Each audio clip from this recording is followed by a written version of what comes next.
Ibrahim Traoré visite un hôpital et découvre que la femme de ménage est sa mère adoptive. Le soleil se levait à peine sur Ouagadougou, capitale du Burkina Faso, lorsque le président Ibrahim Traoré prit une décision spontanée. Ce matin-là, contrairement à son agenda officiel qui prévoyait des réunions avec des ministres, il ressentit le besoin impérieux d'entrer en contact direct avec la population. Sans en informer son équipe de sécurité habituelle, il annonça son intention de visiter l'hôpital national Yalgado Ouédraogo, l'un des plus grands établissements de santé du pays. Un président doit voir de ses propres yeux la réalité de son peuple, déclara-t-il à son chef de cabinet qui tentait de le dissuader. Comment puis-je prendre des décisions justes depuis mon bureau sans connaître les conditions réelles dans lesquelles vivent les Burkinabés? Ibrahim Traoré arriva à l'hôpital dans une voiture simple, accompagné seulement de 2 gardes du corps discret. Il portait une chemise traditionnelle burkinabé, sans l'apparat habituel des visites officielles. À son arrivée, le directeur de l'établissement, prévenu à la dernière minute, l'accueillit avec une nervosité évidente. « Monsieur le Président, nous sommes honorés. Si nous avions su plus tôt, nous aurions préparé. » « C'est justement pour éviter toute mise en scène que je suis venu ainsi, » l'interrompit doucement Traoré. « Montrez-moi l'hôpital tel qu'il est au quotidien. » Les couloirs étaient bondés. Des patients attendaient, assis sur des bancs de fortune ou même à même le sol. Certains le reconnurent immédiatement, leur visage s'illuminant de surprise. D'autres, absorbés par leur douleur ou leur inquiétude, ne prêtèrent guère attention à cet homme qui passait.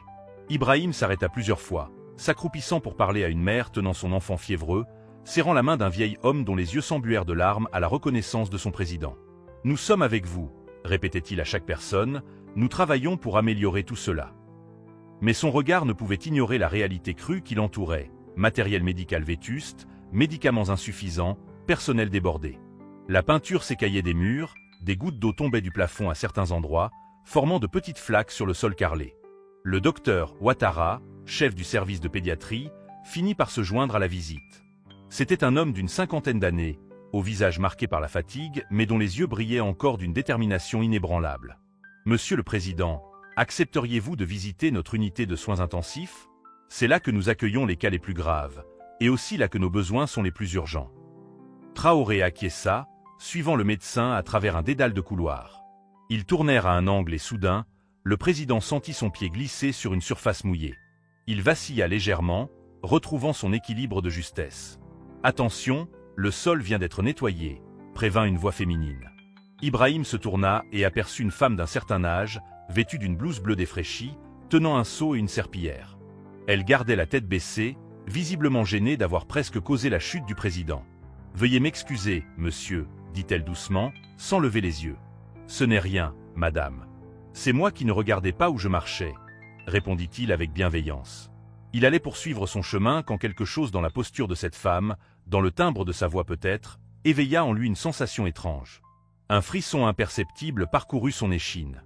Il s'arrêta, observant plus attentivement le visage partiellement dissimulé sous un foulard traditionnel. « Nous devrions continuer, monsieur le président », suggéra le docteur. Ouattara, pressé de montrer son service. Mais Ibrahim demeurait immobile, comme figé dans le temps. Cette femme, ses mains usées par le travail et les années. Ce profil qu'elle s'obstinait à détourner. Pourquoi lui semblait-il si familier? « Comment vous appelez-vous » demanda-t-il subitement. La femme de ménage parut surprise de cette attention soudaine. Elle leva légèrement la tête, révélant un visage marqué par les années, mais dont les traits avaient conservé une certaine douceur. « Je m'appelle Aminata, monsieur », répondit-elle d'une voix à peine audible. Ce nom résonna dans l'esprit d'Ibrahim comme un écho lointain. Aminata. Un nom comme tant d'autres au Burkina Faso, et pourtant. « Merci, Aminata », dit-il simplement, incapable d'expliquer le trouble qui l'envahissait. Il reprit sa visite, mais son esprit resta habité par cette brève rencontre. Quelque chose dans ce visage évoquait des souvenirs enfouis, des fragments d'un passé presque oublié. Une sensation de déjà-vu qu'il ne parvenait pas à expliquer. La visite présidentielle se poursuivit à travers les différents services de l'hôpital, mais l'esprit d'Ibrahim Traoré demeurait partiellement ailleurs. L'image de cette femme de ménage, Aminata, continuait de le hanter, comme une énigme surgie des profondeurs de sa mémoire. Il s'efforçait de se concentrer sur les explications des médecins, sur les doléances du personnel soignant, mais ses pensées revenaient sans cesse à cette rencontre fortuite. Alors que le docteur Ouattara lui présentait les difficultés rencontrées par le service de maternité, Ibrahim aperçut à nouveau la silhouette d'Aminata qui s'éloignait dans un couloir adjacent. Mu par une impulsion qui ne s'expliquait pas, il s'excusa auprès du groupe qui l'accompagnait. « Docteur, poursuivez la visite avec mon chef de cabinet. Je vous rejoindrai dans quelques minutes. » Sans attendre de réponse, il s'engagea dans le couloir, rattrapant rapidement la femme de ménage qui sursauta en le voyant apparaître devant elle. « Pardonnez-moi de vous déranger dans votre travail, Aminata, » commença-t-il d'une voix douce qui contrastait avec son statut présidentiel. « J'aimerais vous poser quelques questions, si vous le permettez. » La femme semblait mal à l'aise, ses mains se crispant sur le manche de sa serpillière. « Je n'ai rien fait de mal, monsieur le président, » balbutia-t-elle, la crainte évidente dans sa voix. « Je le sais bien, » la rassura Ibrahim avec un sourire. « Dites-moi, depuis combien de temps travaillez-vous dans cet hôpital ?»« 23 ans, monsieur, » répondit-elle, les yeux toujours baissés. « J'ai commencé à travailler ici après avoir quitté mon village. »« Et de quel village venez-vous ?»« De Kolweogo, dans la province du Sambatanga, au nord. » Cette réponse fit l'effet d'un électrochoc à Ibrahim. Kolweogo. Le nom de ce village réveilla instantanément un flot de souvenirs. C'était précisément là qu'il avait passé une partie de son enfance, après la mort de son père. Des images surgissaient maintenant avec netteté.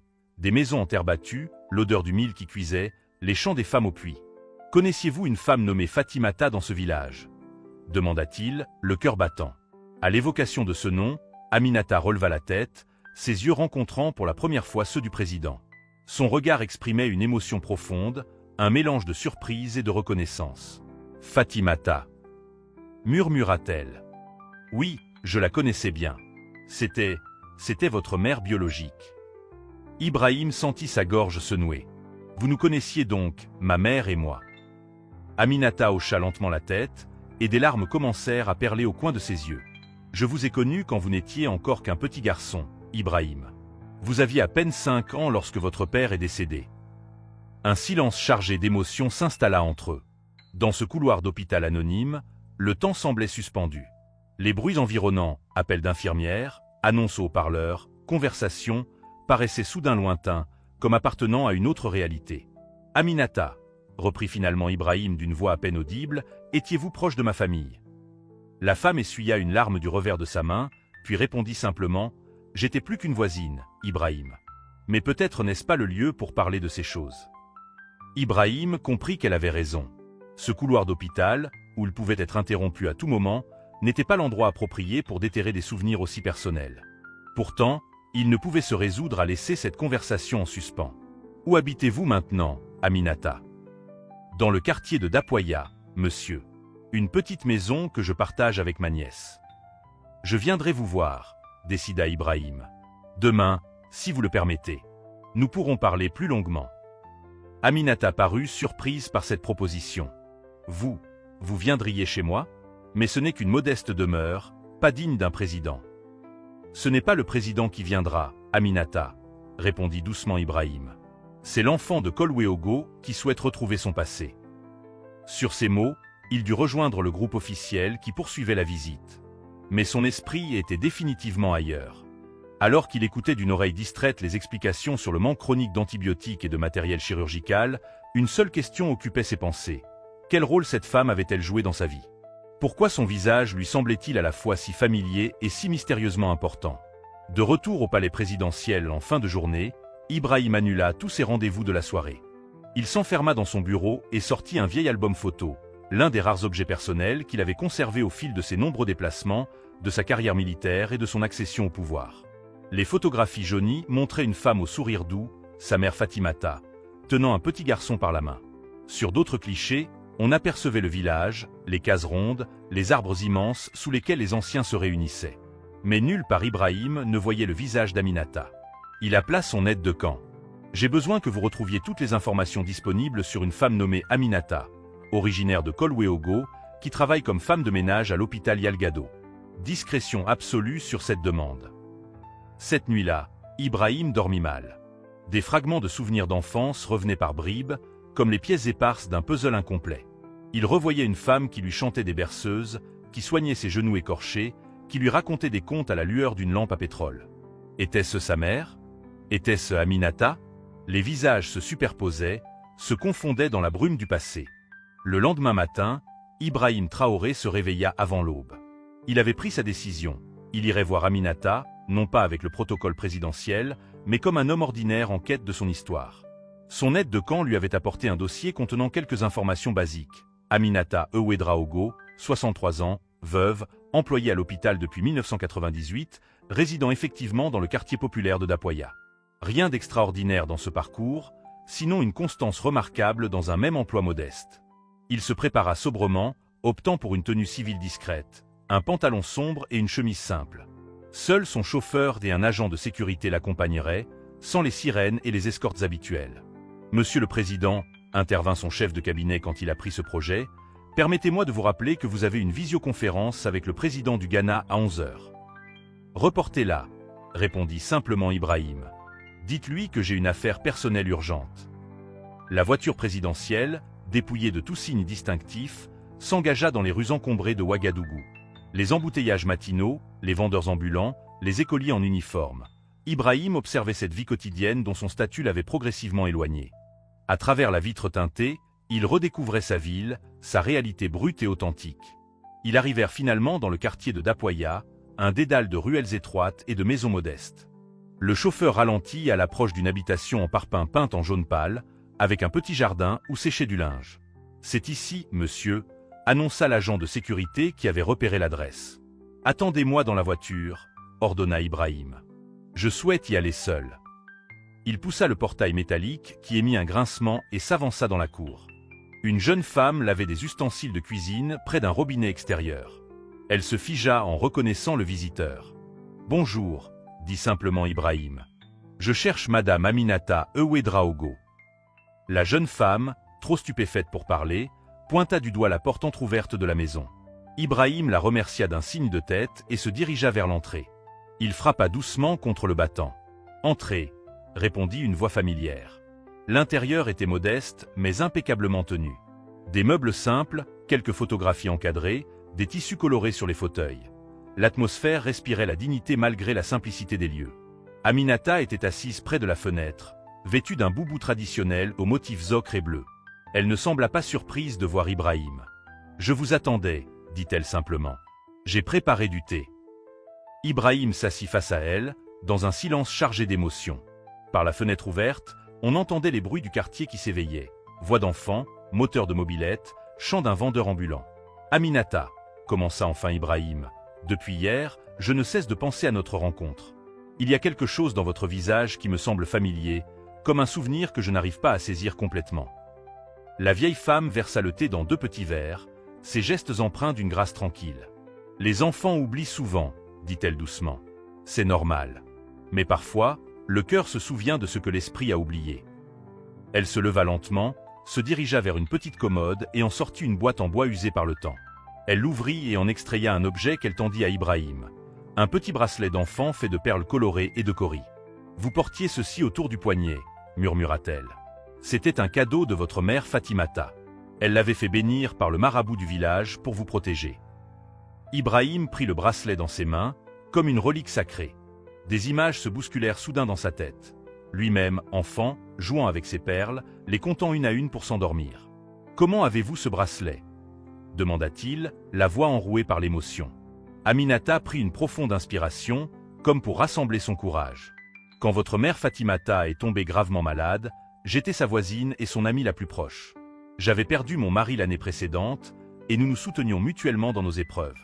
Lorsqu'elle a senti que la maladie l'emporterait, elle m'a demandé de veiller sur vous. » Les larmes commencèrent à couler sur les joues ridées d'Aminata, mais elle poursuivit son récit. « Pendant près de 2 ans, je me suis occupé de vous comme de mon propre fils. Je vous préparais vos repas, je lavais vos vêtements, je vous racontais des histoires le soir pour vous endormir. Vous m'appeliez Mamanina, parce que vous n'arriviez pas à prononcer mon nom complet. » Ibrahim sentit son cœur s'arrêter. Mamanina. Ces 2 mots résonnaient comme une clé ouvrant une porte longtemps fermée dans sa mémoire. Des souvenirs affluèrent soudain. Une femme au rire chaleureux qui le portait sur ses épaules, qui lui apprenait à reconnaître les oiseaux, qui soignait ses fièvres avec des décoctions d'herbes amères. « Je me souviens », murmura-t-il, bouleversé. « Je me souviens de vous, Mamanina. » Aminata sourit à travers ses larmes. « Quand Fatimata est décédée, votre oncle paternel est venu vous chercher. Il estimait qu'un garçon devait être élevé par sa famille paternelle, selon la tradition. J'ai supplié qu'on vous laisse avec moi, mais je n'étais qu'une femme seule, sans autorité. Ils vous ont emmené à la ville, et je n'ai pas eu le droit de vous revoir. » Ibrahim se leva, incapable de contenir son émotion plus longtemps. Il s'agenouilla devant Aminata et prit ses mains dans les siennes. « Vous étiez ma seconde mère, » dit-il avec ferveur. « Comment ai-je pu vous oublier ? Vous étiez si jeune, » répondit-elle doucement. « Et les adultes vous ont sans doute dit de m'oublier, de ne plus parler de moi. C'est souvent ainsi que cela se passe. Mais vous, comment avez-vous vécu toutes ces années ?» Aminata haussa légèrement les épaules. « J'ai quitté le village après votre départ. C'était trop douloureux d'y rester. Je suis venu à Ouagadougou, j'ai trouvé ce travail à l'hôpital. J'ai vécu simplement, en gardant votre souvenir dans mon cœur. Et puis, quand vous êtes devenu une figure publique, un militaire respecté, puis le président, j'ai suivi votre parcours de loin, en silence. J'étais si fier de vous, Ibrahim. Vous auriez dû vous manifester, dit-il, la gorge nouée. Et qu'aurais-je dit ? Bonjour, monsieur le président, je suis la femme qui vous a élevé pendant 2 ans quand vous étiez petit. Qui m'aurait cru ? Qui m'aurait laissé vous approcher ? Ibrahim comprit la sagesse de ces paroles.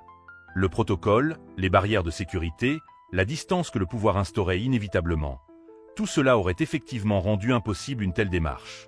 Mais le destin a voulu que je glisse sur votre sol fraîchement lavé, dit-il avec un sourire à travers ses larmes. À la trace des chemins que nous ne comprenons pas toujours, répondit simplement Aminata. Les heures s'écoulèrent comme des minutes dans la petite maison d'Aminata. Ibrahim avait oublié ses obligations présidentielles, ses réunions, les affaires d'État. Assis dans ce salon modeste, il redevenait simplement un homme retrouvant un chapitre perdu de son histoire personnelle. Aminata avait sorti quelques photographies jaunies par le temps, des clichés du village, de Fatimata, et même un ou deux où l'on distinguait un petit Ibrahim sur ses genoux. Ces images, précieusement conservées pendant des décennies, constituaient son trésor le plus cher. Chaque année, le jour de votre anniversaire, je préparais votre plat préféré, confia-t-elle. Du riz au gras avec des morceaux de poulet.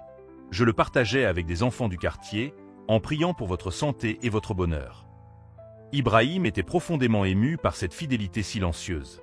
Pendant toutes ces années, vous avez veillé sur moi à distance. Un lien de cœur ne seront jamais vraiment, répondit simplement Aminata. Même quand les circonstances nous séparent physiquement. La nièce d'Aminata, qui s'était discrètement éclipsée à l'arrivée du président, revint avec un plateau de nourriture, du thau, une pâte épaisse à base de mil, accompagnée d'une sauce aux feuilles de baobab. Un repas simple, authentique, qui rappela instantanément à Ibrahim les saveurs de son enfance. « Tante Aminata m'a souvent parlé de vous », avoua timidement la jeune femme. « Mais je croyais que c'était des histoires inventées pour se consoler. Je n'imaginais pas que le président en personne viendrait un jour dans notre maison. » Aminata adressa un regard plein de tendresse à sa nièce. « Fatou est comme ma fille. Sa mère, ma sœur cadette, est décédée il y a 10 ans.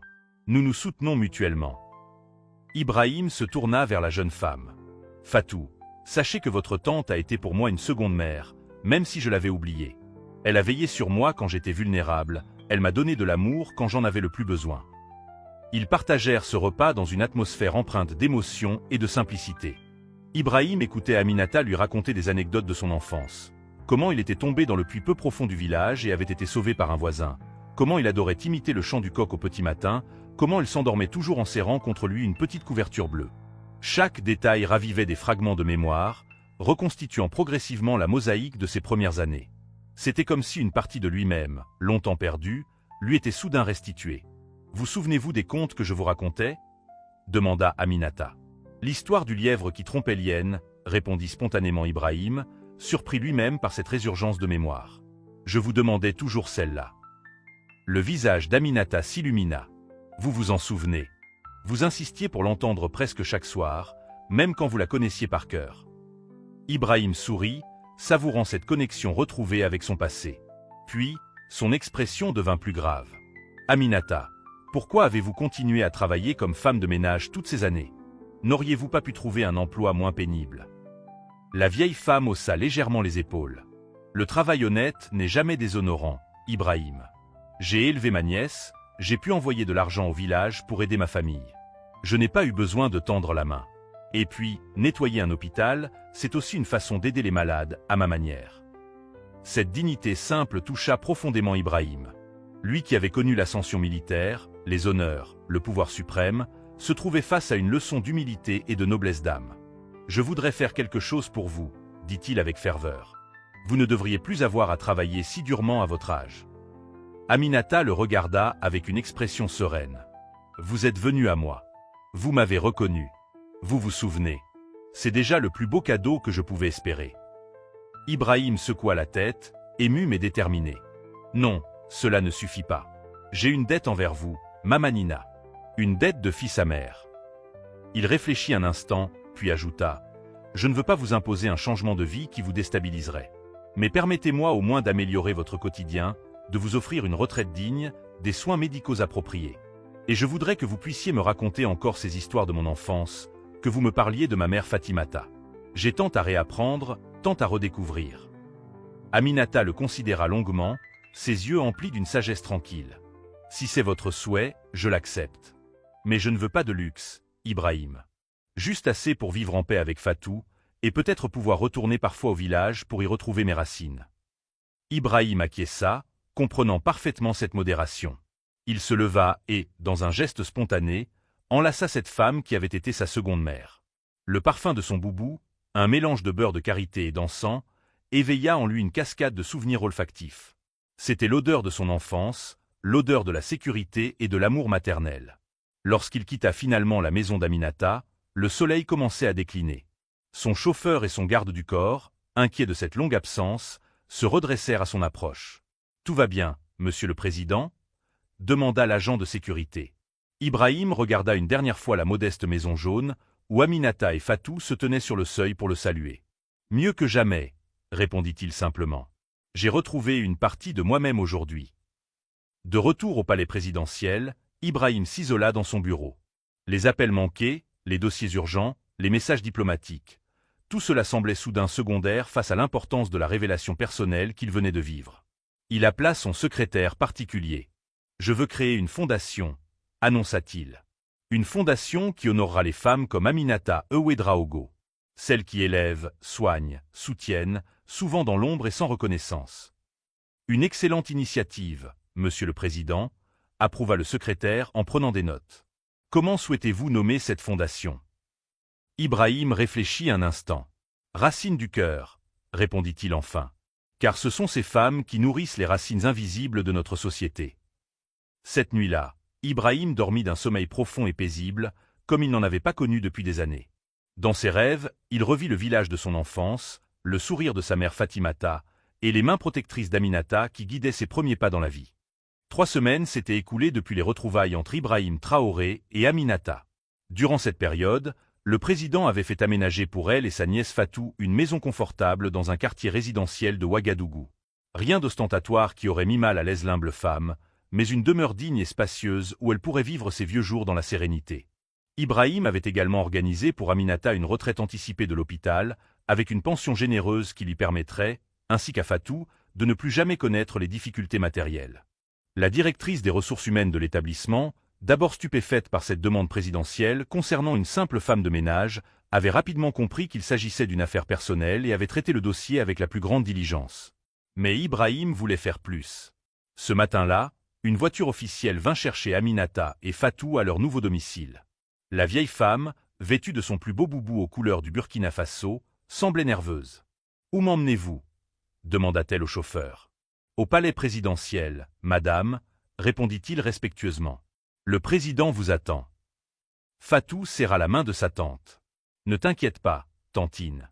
Je suis sûr que c'est une bonne surprise. » Lorsqu'elles arrivèrent au palais, Aminata fut surprise de constater que plusieurs ministres étaient présents, ainsi que des journalistes et des caméras de télévision. Ibrahim vint personnellement l'accueillir à l'entrée, lui prenant les mains avec affection. « N'ayez pas peur, Mama Nina » dit-il doucement, utilisant pour la première fois en public ce surnom d'enfance. « Aujourd'hui est un jour spécial. » Il la conduisit vers la grande salle de réception où une 50aine de personnes étaient rassemblées. Parmi elles, Aminata reconnut avec stupéfaction quelques visages familiers. Des anciens du village de Kolweogo qu'elle n'avait pas revus depuis des années, certains de ses collègues de l'hôpital, et même le vieux marabout qui avait béni le bracelet de perles du petit Ibrahim. Lorsque tout le monde fut installé, Ibrahim Traoré prit place à un pupitre central, Aminata assise à ses côtés sur un fauteuil d'honneur. Les caméras de la télévision nationale étaient en direct, retransmettant l'événement dans tout le pays. Peuple du Burkina Faso, commença le président d'une voix claire et émue, je vous ai convié aujourd'hui pour témoigner d'une dette personnelle et nationale. Derrière chaque dirigeant, derrière chaque homme ou femme qui sert son pays, il y a des personnes invisibles qui ont façonné son caractère, nourri son âme et lui ont enseigné les valeurs essentielles. Il se tourna vers Aminata, dont les yeux brillaient d'émotion. Cette femme que vous voyez à mes côtés, Aminata Ouedraogo, a été ma seconde mère. Lorsque ma mère biologique, Fatimata, est tombée malade, c'est elle qui m'a pris sous son aile, qui m'a nourri, soigné et aimé comme son propre fils. Puis les circonstances nous ont séparés, et le destin nous a réunis de façon inattendue lors de ma récente visite à l'hôpital Yalgado. Un murmure parcourut l'assistance. L'histoire commençait déjà à émouvoir les cœurs. Pendant près de 25 ans, Aminata a travaillé comme femme de ménage dans cet hôpital, vivant modestement, avec dignité et courage. Jamais elle n'a cherché à tirer profit de notre lien passé, même lorsque je suis devenu président.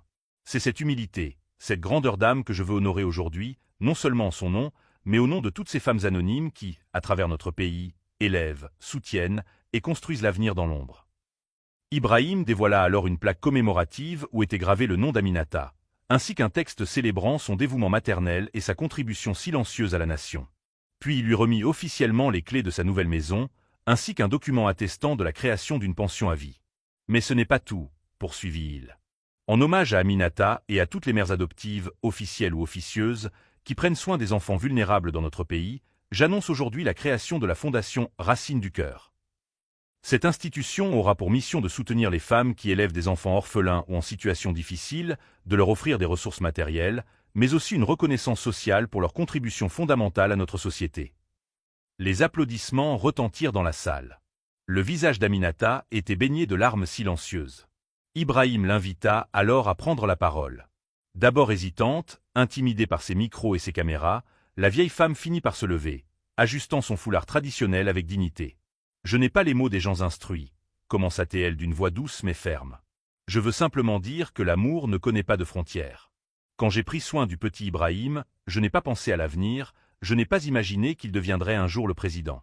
J'ai simplement aimé un enfant qui avait besoin d'amour. » Elle marqua une pause, cherchant ses mots, puis reprit avec plus d'assurance. Dans nos villages, nous avons un proverbe qui dit « Il faut tout un village pour élever un enfant ». Chaque femme qui prend soin d'un enfant qui n'est pas le sien participe à cette tradition ancestrale. Je n'ai rien fait d'extraordinaire. J'ai simplement suivi le chemin de nos ancêtres. Puis, se tournant vers Ibrahim avec un sourire lumineux, elle ajouta « Je n'ai jamais cessé de croire que Dieu me permettrait de revoir mon fils. Aujourd'hui, mon cœur déborde de joie. Que Dieu bénisse notre président et notre pays. » Cette scène, diffusée en direct à la télévision nationale, toucha profondément la population burkinabé. En quelques heures, l'histoire d'Ibrahim et d'Aminata se répandit dans tout le pays, puis franchit les frontières, relayée par les médias internationaux. Ce qui avait commencé comme une rencontre fortuite dans un couloir d'hôpital devenait un symbole puissant des valeurs familiales africaines, de la solidarité communautaire et de la gratitude filiale. Dans les jours qui suivirent, la Fondation Racines du Cœur reçut un nombre considérable de dons et de propositions de soutien. Des femmes de tout le pays, qui élevaient des enfants qui n'étaient pas les leurs, commencèrent à partager leurs histoires, créant un réseau de solidarité inattendu. Un mois après cette cérémonie, Ibrahim organisa un voyage officiel dans le village de Kolweogo. C'était la première fois qu'il y retournait depuis son enfance. Accompagné d'Aminata, il visita la modeste maison où il avait vécu avec sa mère Fatimata, puis celle où Aminata l'avait accueilli après la maladie de cette dernière. Les villageois, d'abord intimidés par la présence présidentielle, se détendirent progressivement en voyant Ibrahim s'asseoir sous le grand baobab, écoutant les récits des anciens sur son enfance. Certains se souvenaient encore du petit garçon turbulent qui courait pieds nus dans la poussière rouge. Une vieille femme s'approcha timidement d'Ibrahim et lui tendit un petit objet enveloppé dans un tissu. C'était une toupie en bois, grossièrement taillée. « Tu l'avais fabriquée toi-même », expliqua-t-elle. « Tu étais si fier que tu l'as montrée à tout le village. Je l'ai gardée toutes ces années, pensant qu'un jour tu reviendrais. » Ibrahim prit la toupie dans ses mains, profondément ému par ce lien tangible avec son passé. Il la fit tourner sur la paume de sa main, retrouvant le geste de son enfance. Aminata, assise à ses côtés, observait la scène avec un bonheur tranquille. Pour la première fois depuis des décennies, elle se sentait complète, apaisée. Le cercle s'était refermé. « Vous savez, » confia-t-elle à une journaliste qui l'interrogeait, « la vie est comme un long tissu que nous tissons jour après jour. Parfois, des fils se cassent, des motifs s'interrompent. Mais si l'on persévère avec foi, la beauté du dessin finit par apparaître. Le soir venu, alors que le soleil embrasait l'horizon dans un spectacle flamboyant de pourpre et d'or, Ibrahim et Aminata s'assirent sur un banc devant la case restaurée qui avait été leur foyer. En contrebas, les enfants du village jouaient, leur rire montant comme une mélodie vers le ciel assombri. « Est-ce que cela vous dérange si les gens m'appellent votre fils maintenant » demanda doucement Ibrahim. Aminata sourit, ses yeux reflétant la paix et la plénitude. « Tu as toujours été mon fils, Ibrahim. Dans mon cœur, rien n'a jamais changé. » Ils restèrent ainsi, côte à côte, contemplant en silence le paysage immuable de leur terre natale, liés par un amour qui avait transcendé le temps, l'oubli et les séparations. Un président et une ancienne femme de ménage, réunis par le destin dans une histoire qui touchait désormais le cœur de toute une nation. Et dans la brise légère du soir, il semblait que les esprits des ancêtres murmuraient leur approbation, célébrant cette victoire de l'amour sur les conventions sociales, de la mémoire sur l'oubli, de la gratitude sur l'indifférence.